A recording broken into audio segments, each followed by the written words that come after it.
ప్రభునేసు నామంలో వందనములు. శుభోదయం. యేసయ్య మాట వినుటకు ప్రేమతో నేను మిమ్మల్ని ఆహ్వానిస్తున్నాను. ఈ దినము మత్తయి సువార్త 27వ అధ్యాయము 1 నుండి 10 వచనాలు ధ్యానించుకుందాం.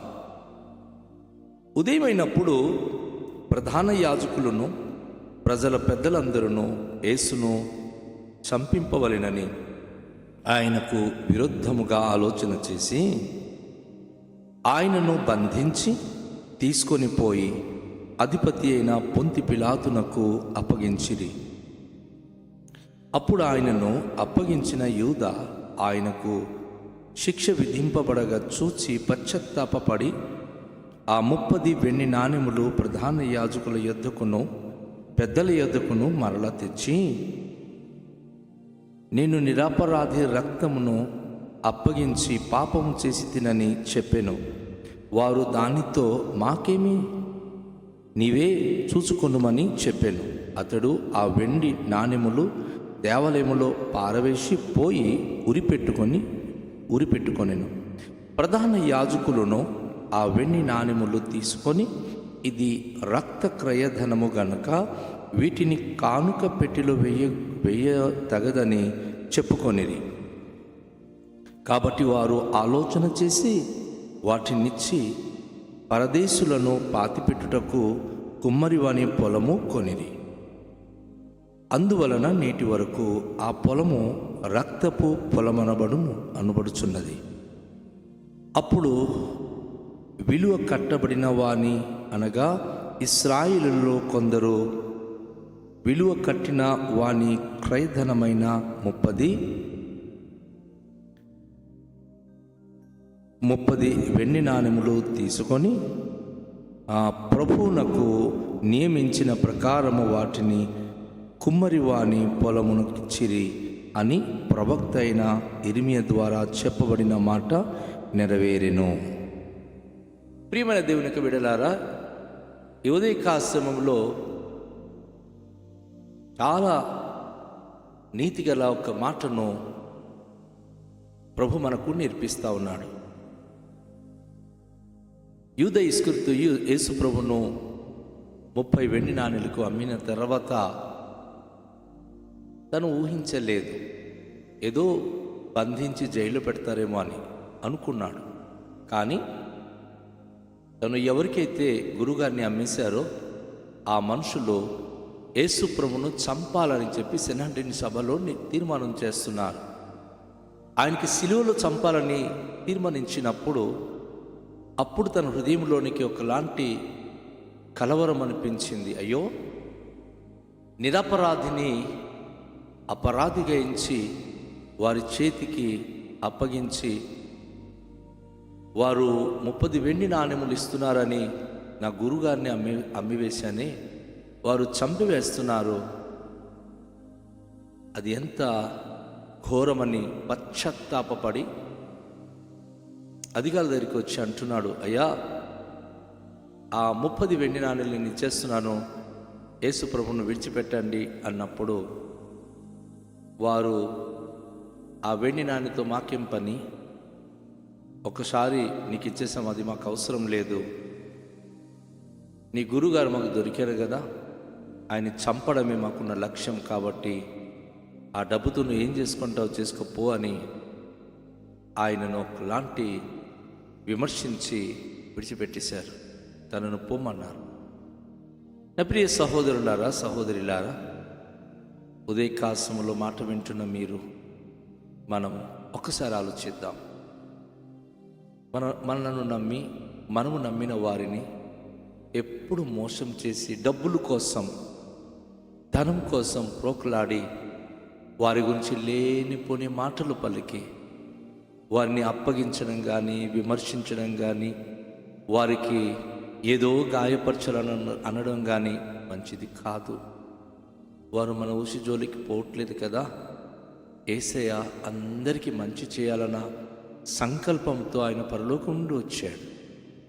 కానీ ఇస్కరియోతు యూదా తనకు లాభము దొరకట్లేదని చంపేయాలని చెప్పి ఆయన అధికారులకు అమ్మివేశాడు.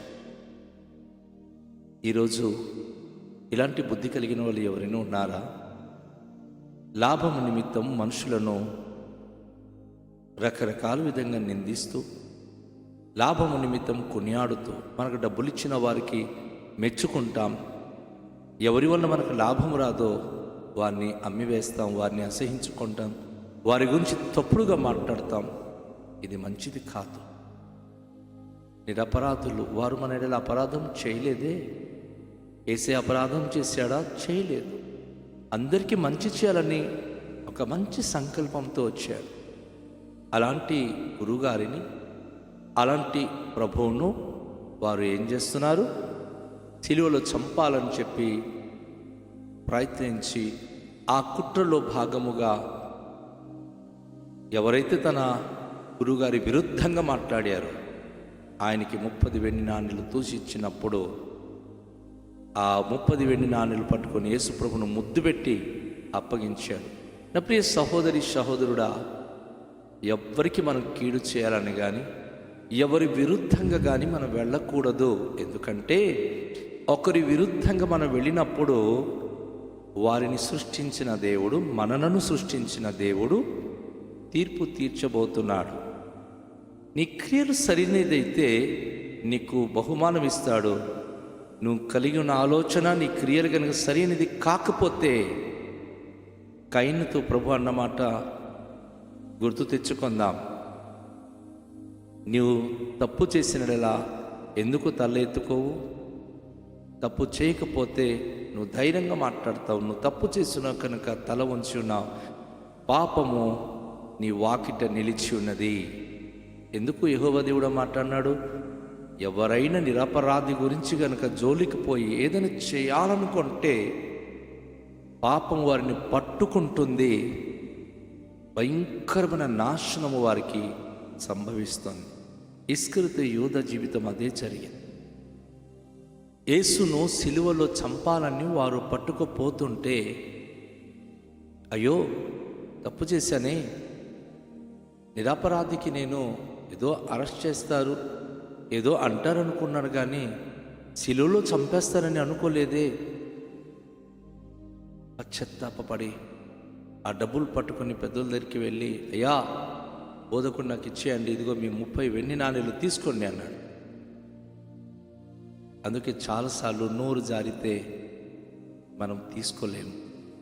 అనవసరంగా ఎవరి గురించి కనుక మనం మాట్లాడితే, ఆ మాట ద్వారా వారు గాయపడితే అది పూడ్చలేమండి. మన జోలికి రాని వాళ్ళ గురించి మనం ఎప్పుడు ఏమనకూడదు. ఊరికే ఎవరి గురించైనా మనం తప్పుగా మాట్లాడితే ఆ విషయము దేవుడు చర్య తీసుకుంటాడు. యేసయ్య గురించి తప్పుగా ఆలోచించి ఆయనను అమ్మివేసిన ఇస్కరియోతు యూదా దేవుడు చర్య తీసుకున్నాడు. ఆ వెండి నాణేలు పట్టుకొని ప్రధాన యాజకుల దగ్గరికి వెళ్ళి ఇచ్చినప్పుడు, మాకు అది అనవసరం, అది మాకు అవసరం లేదు, దాంతో నువ్వు ఏం చేసుకుంటావు చేసుకో, మాకు దొరికిన యేసును చంపడమే మా లక్ష్యం అని చెప్పి ఆయనను నిరాకరించి ఇస్కరియోతు యూదాను గెంటేశారు. లాభం నిమిత్తం ఆయన అనుకున్నాడు అని గెంటి వేయబడ్డాడు. ఒకవైపు నిరపరాధీన గురుగారిని చావుకి కారణమయ్యాడు, మరొక వైపు సమాజంలో స్వార్థపూరితమైన డబ్బుల కొరకు ఆశపడినటువంటి దౌర్భాగ్య స్థితి మనసు చంపి బ్రతకనివ్వలేదు. తిన్నగా వెళ్ళి ఉరి తీసుకొని చనిపోయాడు. ఆత్మాభిమానాన్ని చంపుకున్నాడు. అనవసరంగా ఒక నిరపరాధికి నేను చావుకి కారణమయ్యాడని. నా సోదరి సహోదరుడా, నీ జోలికి రాని వారి జోలికి నువ్వు వెళ్ళొద్దు నాన్న. దేవుని ప్రియ బిడ్డలారా, మీ జోలికి రాని వారి గురించి ఎందుకు తప్పుగా మీరు మాట్లాడుకుంటున్నారో అది మీకు మంచిది కాదు. అది మీ అంతానికి సూచన. ఇస్కరియోతు యూదా ఆ డబ్బు తీసుకెళ్ళి ఇచ్చి బ్రతిమిలాడిన వారు ఆయనను విడిచిపెట్టలా. ఆ సొమ్ముతో నువ్వు ఏం చేసుకుంటావు చేసుకోపో అని చెప్పి గెంటి వేసినప్పుడు తిన్నగా వెళ్ళి దేవుని మందిరంలో అది ఇసిరివేసి, అది పారవేసి తన ఇంటి దగ్గరికి వెళ్ళి ఆయన ఉరిపు పెట్టుకొని చనిపోయాడు. ప్రధాన యాజకులు ఇది రక్త క్రయధనము. ఒక మిత్ర ద్రోహం చేసిన వ్యక్తి తన లాభము నిమిత్తము తన బోధకుని హతమార్చిన ధనము కనుక కానుకల పెట్టిలో వెయ్యరాదు. నువ్వు ఎవరిదైనా మోసం చేసుకొని కానుకలేస్తున్నావా? వద్దు. నువ్వు కష్టపడి సంపాదించింది కానుకల పెట్టిలో వెయ్యు. నూరొంతులుగా దేవుడు నిన్ను ఆశీర్వదిస్తాడు. ఎవరికో ముంచి ఎవరి దగ్గర మోసం చేసి తీసుకొచ్చి పెట్టిలో వేస్తే అది దేవుడు అంగీకరించాడు. సో అది కానుకల పెట్టిలో వెయ్యి తగదని చెప్పి వారు భావించి ఏం చేశారట, ఆ డబ్బులతో లేక ఆ వెండి నాణెములతో ఒక కుమ్మరి వాని యొక్క పొలము కొని పరదేశులను అనేక మంది సమాధి లేని వారికి పాతి పెట్టడానికి ఒక పొలము వారు కొన్నారు. నేటి వరకు దానికి మరి ఒక పేరుంది, రక్తపు పొలం అనబడుచున్నది. ఈ రక్తపు పొలము ఎవరి డబ్బులతో కొనబడిందంటే ఇస్కరియోతు యూదా యేసును అమ్మిన డబ్బుతో కొనబడింది. వాడు బ్రతకలేకపోయాడు, అలాగే ఆ డబ్బు ద్వారా తను మేలు పొందలేకపోయాడు. అనేక మంది మరణానికి, అనేక మంది పరదేశుల యొక్క సమాధికి ఆ డబ్బులు వాడబడినవి. సోదరి సహోదరుడా, లాభము నిమిత్తం ఒకవేళ నీ అడుగులు ముందుకు వెళ్ళి చేయకూడని పని కనుక, చేయకూడని ఆడరాని మాటలు కనుక అంటుంటే ఎవరికైనా తీర్పు దేవుని దగ్గర నుంచి వచ్చేది ఒకటే. జాగ్రత్త పడదాం. రేపేమి జరగబోతుందో మనకు తెలియదు కదా. నిరాపరాధి యొక్క రక్త దోషములో వారి ప్రాణానికి ఆయాసపరిచి కష్టపెడితే మన ఆనందంగా ఎక్కువ కాలం బ్రతకము.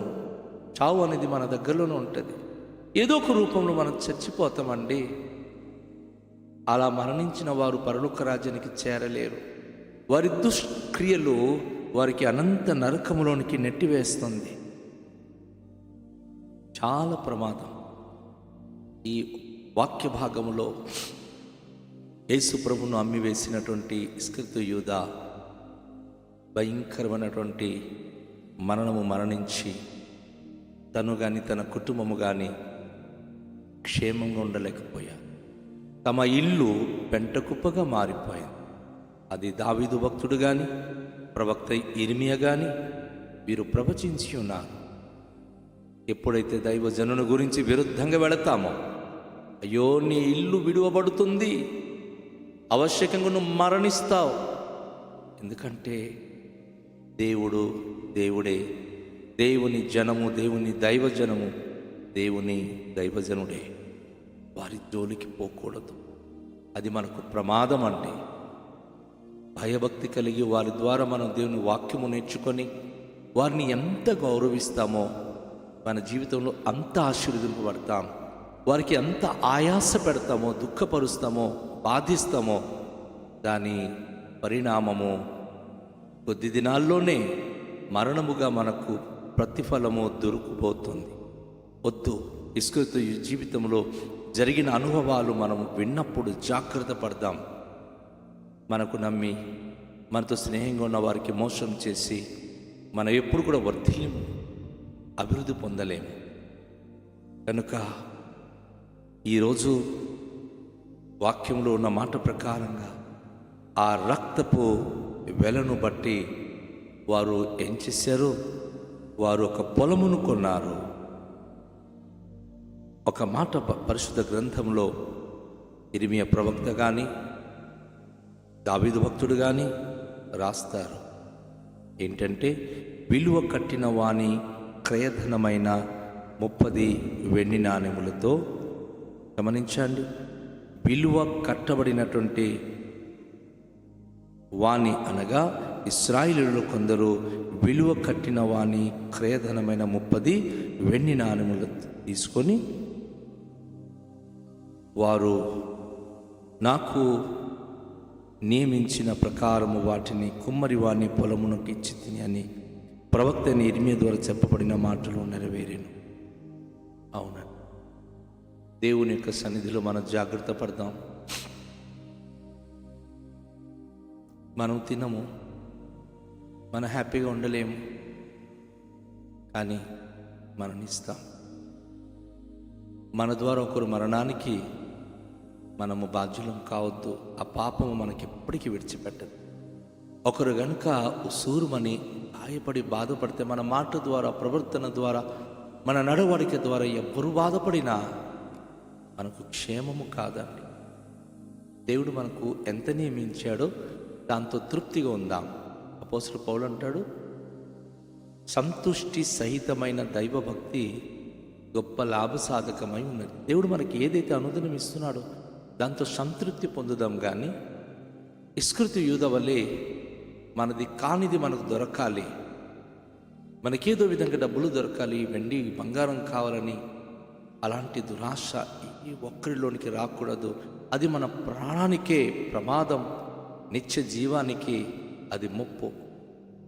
దైవరాజ్యానికి చేరనివ్వకుండా మనం ఎంతో భయంకరమైన పరిస్థితుల్లో అది మన జీవితాన్ని ముగింపు చేస్తుంది. జాగ్రత్త పడి, పశ్చాత్తాపడి, దేవుని దగ్గర దేవుని వాక్యానికి లోబడి జీవించడానికి కోరుకుందాం. రండి ప్రార్థన చేద్దాం. దయగల తండ్రి, మీ పరిశుద్ధ నామానికి స్తోత్రాలు. ఇస్కరియోతు యూదా తన స్వార్థపూరితమైన జీవితాన్ని బట్టి నాయనా, మా ప్రభువైన యేసుక్రీస్తును అమ్మివేయటం ద్వారా తను లాభము పొందలేదు. తను చేసిన మిత్ర ద్రోహాన్ని బట్టి ఉరి తీసుకొని చావుకే కారణమైనది. ఈరోజు నా ప్రజల్లో, నా జనాంగంలో వాక్యం విన్నటువంటి ప్రతి ప్రియ బిడ్డల్లో నిస్వార్థమైన జీవితం దయచేయండి. ఎవరు డబ్బు ధనానికి లోభమై ప్రభువా ఎవరికి మిత్రద్రోహం చేయకుండా, ఎవరికి ఎవరు నిందించి బాధ పెట్టకుండా కాపాడు. మంచి సత్ప్రవర్తన కలిగి మంచి హృదయంతో మిమ్మల్ని సేవించి మీకే మహిమకరంగా జీవించే భాగ్యం ప్రతి ఒక్కరికి దయచేయమని కృతజ్ఞత స్తోత్రాలు మీకే చెల్లిస్తూ యేసు నామములో ప్రార్థిస్తున్నాము తండ్రి, ఆమేన్. అందరికీ షాలోం. ప్రభు మనలను దీవించునుగాక.